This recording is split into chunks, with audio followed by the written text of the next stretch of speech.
Galaxy Z Flip 7 and Fold 7 almost have the same size battery, which is absolutely insane because when you think about the size of the Galaxy Z Flip 7, it's a lot smaller physically, like area-wise, than the Galaxy Fold 7. Z Fold 7 is thinner, obviously, in terms of how it's been in the past, but it's really no reason why these phones should have very similar batteries. The latest information coming out is that the Galaxy Z Flip 7 will have a 4,300 milliamp battery, and the Fold 7 will have a 4,400 milliamp battery. But only one of these phones has grown in size of battery. The Z Flip 7, if I'm not mistaken, was at like 3,700 milliamps, and it's gone up progressively throughout the years. And now the Galaxy Z Fold 7 is going to be 4,400 milliamps, and it used to be at its peak 4,500 milliamps. And beyond this just getting thinner and lighter, which is obviously the main reason why they'd probably want to do this at this point for the Fold line, I don't see why they would not increase the battery. You know, I personally have to charge my phone multiple times a day. I know some of my friends that have this phone don't. So, I mean, I know everyone's different, but at the same time, it's like, I would be willing to give up some of that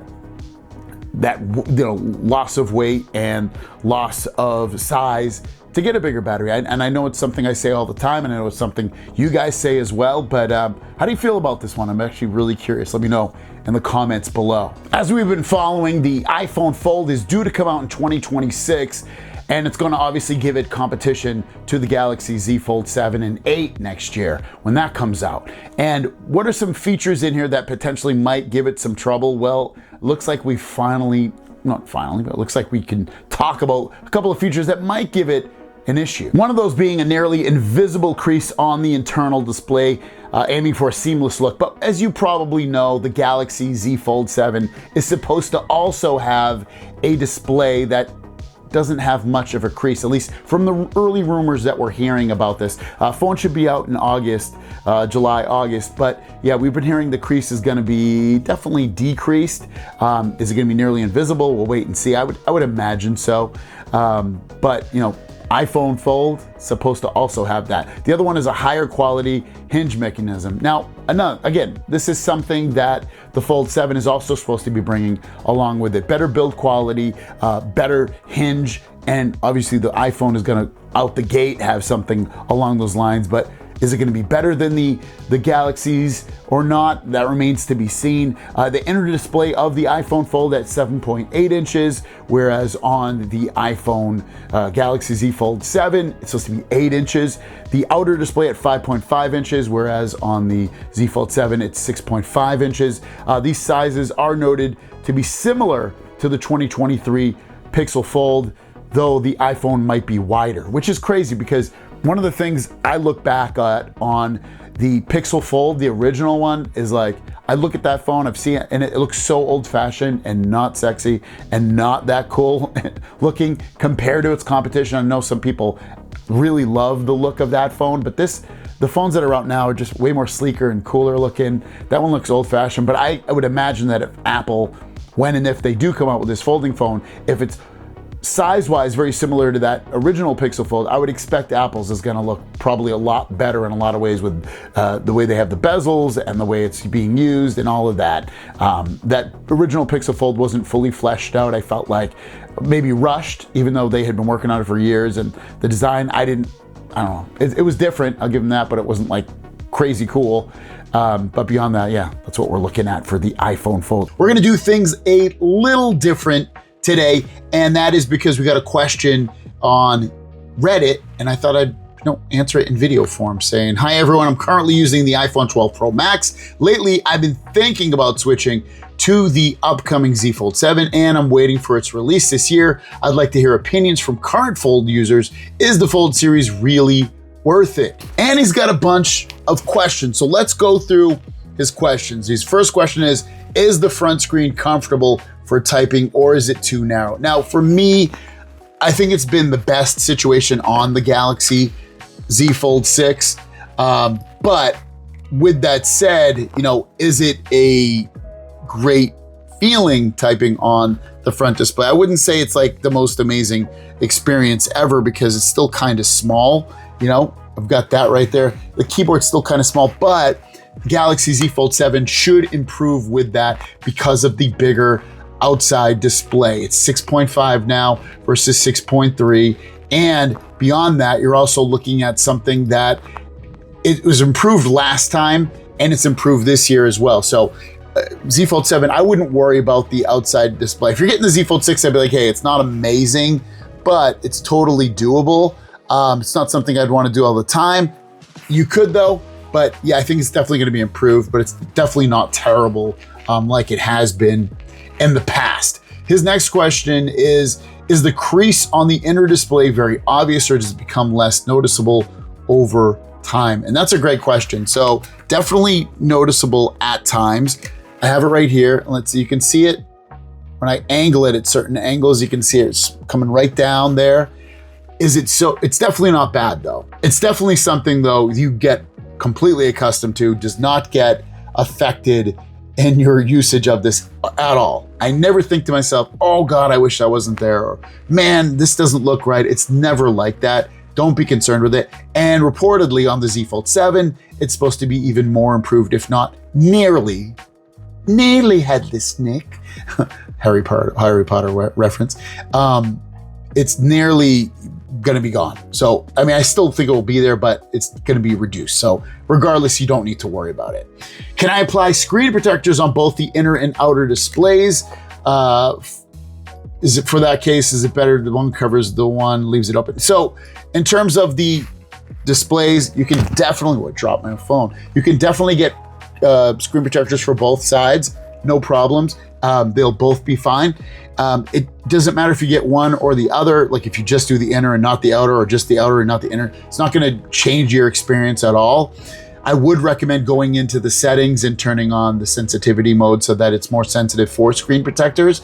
But beyond that, you shouldn't have any issues with screen reliability or tapping or clicking or anything like that. So you can get it for both displays, no displays. I always take it off mine and I've been pretty good about having it. But yeah, if you're gonna use it for 5 years, yeah, maybe get a screen protector. And again, you will be fine. What are the pros and cons of using a Fold device?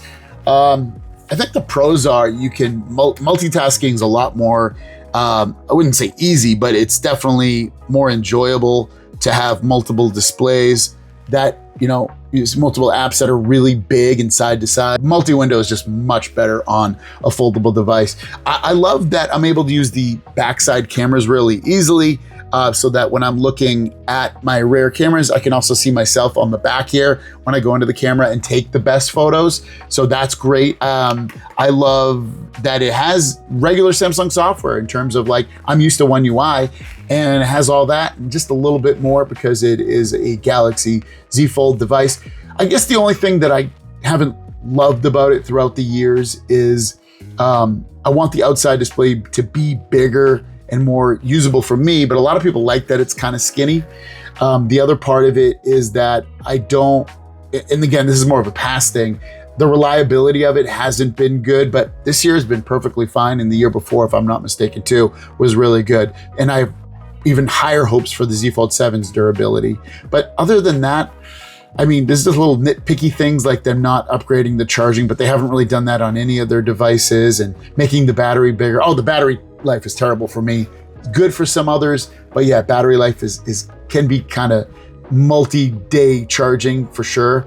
Multi-time charging, I should say, within a day.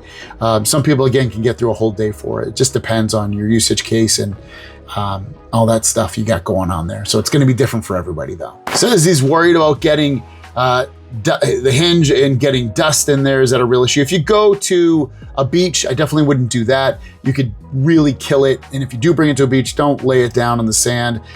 You know, hold it in your hand, keep it high above. And I wouldn't bring in the ocean, stuff like that. But other than that, you shouldn't have to worry about dust or anything like that really, unless you're working in a really dusty environment or going to the beach and throwing it in the sand, or people throwing sand at you and you have it out. But otherwise you should be fine. Will frequent folding wear out the hinge and crease over time? I've never, I mean, in the last handful of years, I open and fold mine multiple times a day because I close it to put it in my pocket and then I open it back up. And I haven't, the only thing I notice, and I don't know if I'm opening and folding I probably am actually. I noticed with like my wife's phone, even though she's had it, I think, for a little bit less time than me, but even when we get it at the same time, my hinge is always a little looser. Hers is more tight feeling than mine. And I think that's because she keeps hers closed more times than I do. So yeah, I would say I wouldn't say it wears out. It just becomes a little bit looser, but not loose to the point where it feels fragile or it's gonna break or anything like that. I've seen repair shops saying that Fold users have problems with the inner display after some time. Is that true? Like I said, I did in the past have some issues with the displays. I know some people still do. It's gonna be a case-by-case basis. But other than that, my front display has been great. No problems at all. You can see it's beautiful, still works. No problems. So yeah, I would say shouldn't really happen. I think the key things on this are, get the insurance plan. If you're concerned with it, still, regardless if you're not, it's going to protect you for, if you get it through your carrier, you can have it forever. If you get it through like Samsung, you can have it for like, I think at least 2 years. Beyond that, yeah, I think you'll be fine. You shouldn't have any, especially on the Z Fold 7 and 6, you should have no issues with the inner display. How does the Z Fold 5 compare with other foldables like the Oppo Find N5? Many say that the Oppo has better hardware, but Samsung in terms of software. Yeah, I think that's perfect analogy. I much prefer the software on the Samsung Galaxy phone. The hardware is better feeling on the Oppo Find N5. It's thinner, it's lighter, it's got bigger displays. That is all great. It's not to say that Oppo's software is terrible, but the way I measure this is, would I rather have really amazing hardware or really amazing software? And I like to think I would choose the software. Don't listen to that, Samsung. I still want you to go lights out with everything on your future devices. But I think the more important out of the two is the software, because the software is going to evolve. It's going to change. It's going to get better. It's going to add features. The hardware is just always going to be that way. So I think that's the big thing in it. And I wouldn't say it's like the Z Fold hardware is just so much worse and not as good as the Oppo it is. And then the Z Fold 7 is not even is going to have the full 8 cores in their processor. Oppo's doesn't, it has 7.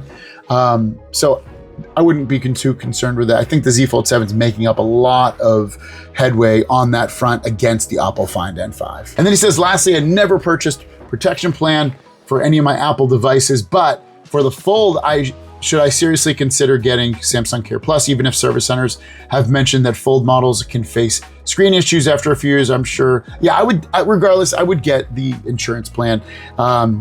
It's just a good safety net for these phones. They have so many moving mechanical parts. So yes, I would do it. Doesn't mean it's gonna happen to you and that you'll need to use it, but it's a nice little insurance plan. And then at the end of the day, these phones are just plain fun and awesome to use, and you're gonna love it. So the Galaxy Z Fold 7 is the thinnest foldable in the world. There was a story that said it was going to be, then there was a story recently that said it wasn't going to be, and now the story is coming out that it will be. This is crazy madness. The information coming from IceCat, also formerly known as Ice Universe, says according to some exclusive information, the next direction of Samsung flagship machine is still to be thin and light. The battery will be thin, and the body will continue to be thin. The Z Fold 7 will be the thinnest folding machine in the world at the time, 3.9 millimeters after unfolding, and the 8.9 millimeters after folding with a battery of 4,400 milliamps. It is expected that the new battery and charging technology will be adapted, and the battery of the Flip 7 4300 and the basic version of the S26 will also continue to be thin. A bunch of things to uncover from here. So first of all, the thinnest phone in the world. The Oppo Find N5 held that. That was 4.3 millimeters, or is 4.3 millimeters when it's unfolded, like that. But Galaxy kills it at 3.9. The other part of it unfolded is 8.93. So when it's, like this, when it's like this, That's 8.93 for the Oppo Find N5. The Fold 7 is a little bit less at 8.9. Fold 6 is 9.6, I believe it was. So big changes just in the thickness and thinness. We've heard it, but these are actually looking like they're gonna be locked in, which is incredible. Battery, obviously not taking a big jump. Would love to see it, but not gonna be there, which is fine. I'll deal with that for now. The other part of this though, is that he's expecting that new battery and charging technology will be adapted, meaning that it looks like we're gonna get the new batteries that are also in the Oppo Find N5. I think it's a silicon carbon or something like that, will be in this, it sounds like, as well. And then also charging technology. I don't know if he means faster charging. It doesn't sound like that because we haven't been hearing that, but some kind of different charging technology, maybe that allows you to not have to worry about charging to 100%, for instance, and the battery will just be fine forever. It won't degrade as fast or at all. That's some big changes. Then you also have to remember about the Fold 7, which I've been saying, this is literally the biggest upgrade season in a really long time, maybe since the Fold 3, is you get the 200 megapixel camera reportedly on the back of this thing, which is the same one on the S25 Ultra. You've also got the bigger displays, 8 inches and 6.5, which is, again, awesome. You've got Android One UI 8, and there's just, it's such a great upgrade, guys. The major things on there being the bigger display, the thinness, the faster processor. Like, they've done the steps here to make this a very worthy upgrade. Once you go, I think the problem with going this thin is it creates two problems. One, oh, like that, pull that over there. The two problems. That is, one of them is that it's hard to go back from something that thin to something really bulky. And then once something's that thin, it's hard to get bigger batteries in there, really nice, thick, juicy batteries, unless they figured something out to add more milliamps to it and make it really thin, unless they make it really big and wide. But yeah, that's the only thing that holds me back about this is, like, sure, thinness is great, but at the same time, there's always a reaction when you do something. You know, if you punch someone, they're gonna punch you back probably, or they're gonna come after you later. No matter what you do, it could be good or bad. You know, if you save 1 million people in the world, then I don't know, something's gonna happen, right? One of those people maybe is gonna be a bad person. So I don't know, there's always a cause and a reaction to this stuff. So it's just interesting to see this happen this year with a huge upgrade. I'm so looking forward to this. It looks like an awesome upgrade. The Samsung Galaxy S25 Edge, we know it's real, but there's a lot about it now that we can do with it in terms of reserving it, and more information as well. The latest information came officially from Samsung. The first was a tweet that they put out saying, "Get ready to go beyond slim. Join us on May 12th, 2025 to check out the slimmest Galaxy S series ever." And there's a reserve link, and I'll put the reserve link in the link down below too if you want to take advantage of that. And the reserve link, when you do go to it, lets you know some interesting things. So if you reserve it, you will get a $50 Samsung credit toward the next Galaxy device. So that obviously means towards your Galaxy S25 Edge. All you gotta do is put in your name, your email address, and your phone number if you want. And then beyond that, it says Beyond Slim. It tells you when they're gonna unveil this thing, and it's gonna be at 8 p.m. Eastern. And then it says enhanced trade-in values, so that'd be great with that. So when you trade in device, it'll be increased. You'll get seamless upgrades with the new Galaxy Club, which is their new, basically, you don't rent the phone, but you can pay a small monthly fee and get the phone that way.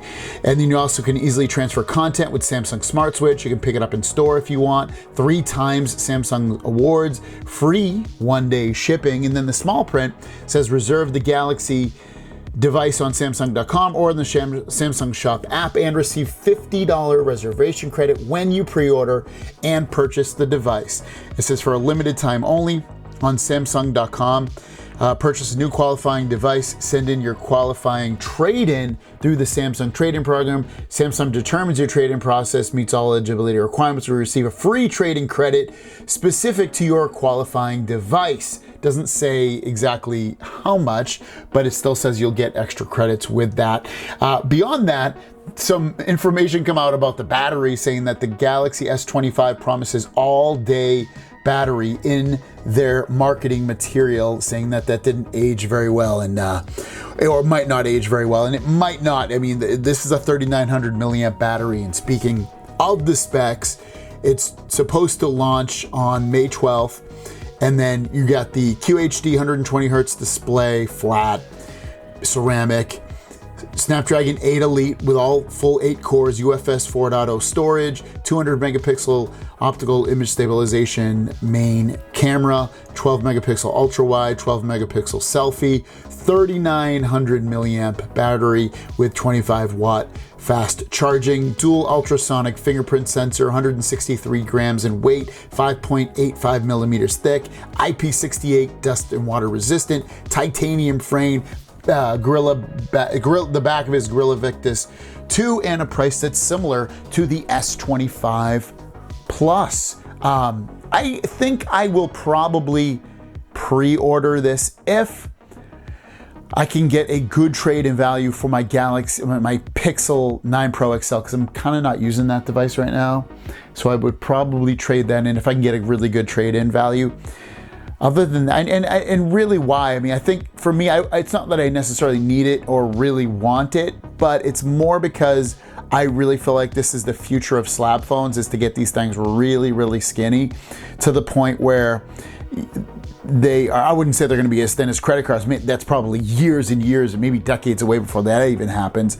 But it's just an interesting form factor and something we haven't seen in ever. And this is going to be a fantastic upgrade to the line of the S25. Like I said before, I think they could get rid of the Plus line at this point. I would expect that probably next year, maybe. We'll wait and see. Or maybe even get rid of the regular S25 and only have the S25 Edge and the Ultra. We talked about how thin the Galaxy Z Fold 7 is going to be, like literally the thinnest foldable phone anywhere in the world when it comes out in just a couple of months.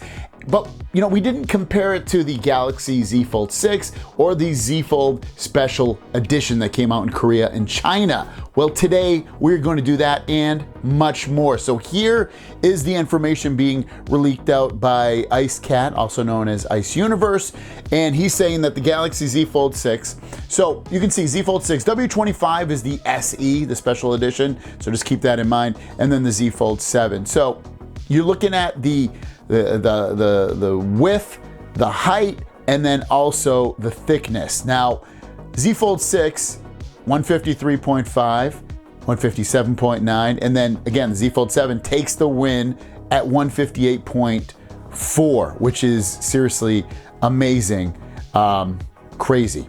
And then you got the, I believe this is the width, the height afterwards. I could be wrong. These numbers are flipped one way or the other, but regardless, Z Fold 7, again, the biggest with that, 143.1. It kind of makes sense. The Z Fold 7 is going to be the thinnest, and then also it's also going to have the biggest screen, or tied with the W25 at that point. And then the thickness of this, 5.6, 4.9, and 3.9. Such a massive difference coming from the Fold 6 to the Fold 7 in terms of the much bigger inside display, the much bigger outside display, and also the thinness. And it's everything I've wanted in that foldable phone, with everything I've been asking for the last few years, from the bigger camera to the bigger displays. And I didn't ask for thinness so much, but I'll take it. I will totally take it, especially if you're not going to increase the battery life.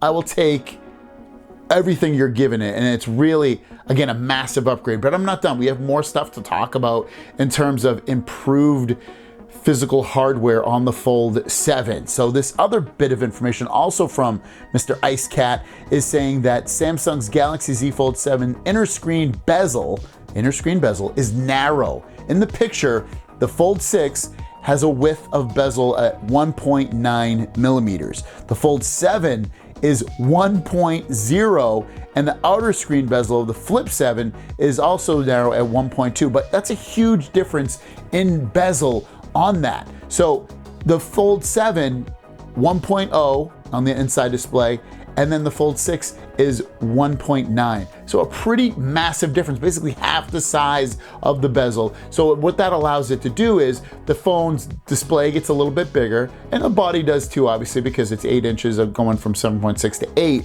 So, but it's not as massive of a difference because of the little tiny incremental smaller bezel on the Z Fold 7. So it's gonna make it look even like more display. This is, I can't talk about how massive of an upgrade this phone is. It's such a breath of fresh air coming from, you know, basically, I know the phone has changed over the years a little bit and gotten better, I'm not denying that, but this is single-handedly, coming from the Fold 2, Fold 3, biggest upgrade we've seen in years, and it's a huge breath of fresh air. We're gonna start it off with One UI 8, because you know that is right around the corner. Even though we just got One UI 7, One UI 8 is literally just about 2 months away from being in your hand, especially if you're gonna get the Flip 7 or the Fold 7. So let's talk about 5 things you should probably know about One UI 8. The first being that it obviously has that early release timeline, like I mentioned. So from here on forth, we should probably see in Q3 the new One UI launching. It will launch with the Z Fold and the Z Flip phones, and you'll get One UI 9 most likely next year around this time. But One UI 8 in July, pretty crazy to think about within that time frame. Also Android 16 with it. Skipping mid-cycle updates. Unlike previous iterations, Samsung is bypassing interim updates like One UI 7.1, moving directly to One UI 8. The approach aims to streamline the update process and address concerns experienced with One UI 7. Enhanced visual design. One UI introduces more blur effects, dynamic colors, and refined animations, aiming to provide a more fluid and visually appealing user interface. Expanded Galaxy AI features, not a surprise here. Features like Now Brief, which were previously delegated to newer models, are expected to become available on more devices this time around, enhancing productivity and personalization.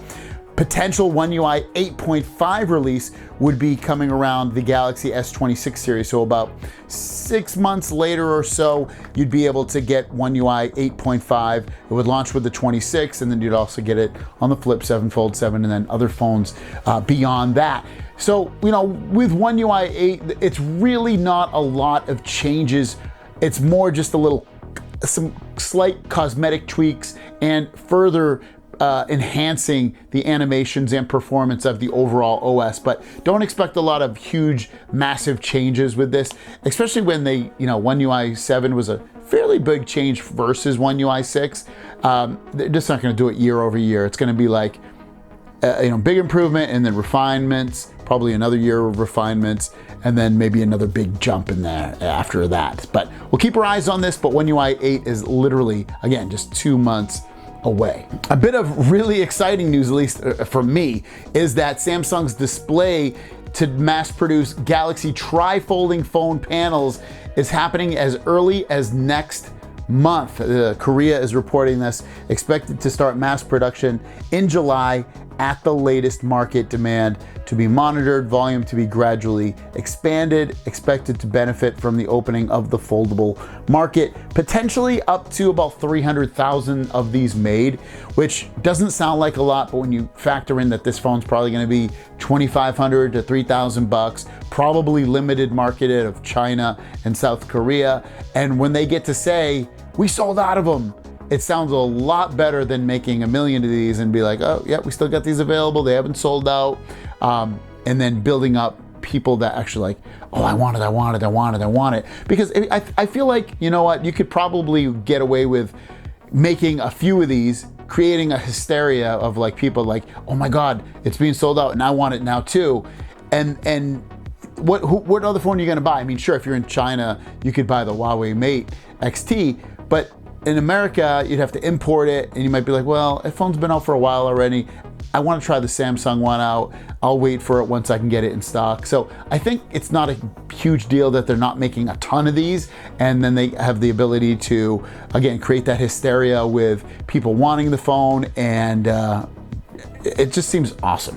Why? Because 10-inch display, you can use it in multiple orientations. You can use it as a tablet, a folding phone, or a regular phone. It's gonna have the same speakers as the Z Fold 7, which are supposed to be really improved. Same hinge as the Z Fold 7 as well. Same processor. It's gonna be badass, definitely. Wanted to talk about the Galaxy Z Fold 7, and might they just skip the 7 and go straight to the 8? It's a really wonderful thought to think about, and it might just happen. This is a tweet that came out from Sid, and he's not, it's more of a thought than an actual or an idea, but basically, all right, crazy idea, but what if Samsung skips the Fold 7 and releases the Z Fold 8/Flip 8 with One UI 8, Galaxy Watch 8 with One UI Watch 8, August 8th, 8/8. And it's a really actually smart tweet. It's really smart. And I actually like it a lot, because once they've done it before, but they've kind of lined up things on their phones so that the numbers match up. Like they skipped they were on the S10 and they wanted to push that all the way to the 20, and now they're at 25, so it matched up with the year. And I love this idea too, because it's gonna match up with One UI 8. I mean, they could even go Galaxy Z Fold 25 if they wanted to, really. That wouldn't be a bad idea either, but this idea might be a little bit better. Again, because it matches up with the One UI numbers, and you don't feel like your phone's a year old, but your operating system is a year newer. So it makes total sense, and I love it. I don't want to wait till 8/8 though. That's the problem. I want this phone in July for sure. I don't want to wait because it seems awesome too, with the huge displays and better cameras, better processor, all that stuff, better hinge. But this is a cool thought, and it might just happen. It wouldn't shock me. I mean, we've heard a lot of Z Fold 7 talk, and it probably will be Z Fold 7 and Flip 7, but things change in terms of like what we know about the rumors, and don't throw this against the wall and say, hey, it's not gonna stick, as it might just stick. And then what about this?